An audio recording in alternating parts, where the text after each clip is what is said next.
پھر اس نے طویل سجدہ کیا اور اتنا روئی کہ مصلی اس کے آنسوؤں سے تر ہو گیا۔ شمس النساء کے وہم و گمان میں بھی نہیں تھا کہ ملک صالح اتنی جلدی تباہی کے راستے پر چل پڑے گا اور سلطان عادل کی عظیم و عالیشان سلطنت اتنی تیزی کے ساتھ سیاسی طوفانوں کی زد میں آ جائے گی۔ اس سے پہلے کہ سلطان ملک صالح دربار جاتا، شمس النساء نے تنہائی میں اتمام حجت کے طور پر چھوٹے بھائی سے کھل کر گفتگو کی۔ تم اس نیک سیرت باپ کے بیٹے ہو جس کے کردار کی دشمن بھی قسمیں کھاتے ہیں۔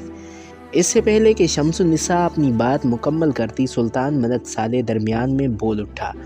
بابا محترم کا اپنا طریقہ کار تھا، یہ ضروری تو نہیں کہ میں بھی ان کی روش اختیار کروں۔ میں کامیاب حکمرانی کے لیے جو مناسب سمجھتا ہوں وہی کروں گا۔ سلطان ملک صالح کے اندر وہ نوجوان فرمانروا بول رہا تھا جس کی ذہنی سطح بہت کم تھی اور جذبات سمندر کی لہروں کی طرح باغی و سرکش۔ چھوٹے بھائی کی یہ بے باکی دیکھ کر شمس النساء کو ایک اور صدمہ پہنچا جسے برداشت کرنے کے لیے اسے اپنی پوری اعصابی طاقت استعمال کرنی پڑی۔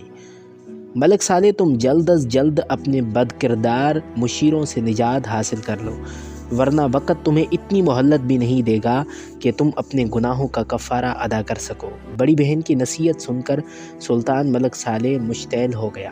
عورتیں ناقص العقل ہوتی ہیں، میں یہ ہرگز پسند نہیں کروں گا کہ تم مجھے مشورے دے کر میرا ذہنی سکون برباد کرو۔ یہ کہہ کر سلطان ملک صالح کمرے سے نکل کر دربار کی طرف چلا گیا۔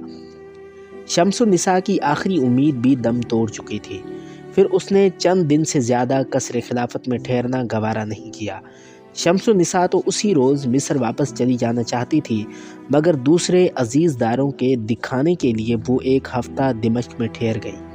ایک ہفتے تک وہ روزانہ اپنے والد اور والدہ کی قبر پر جاتی تھی اور آنسو بہا کر محل چلی آتی تھی۔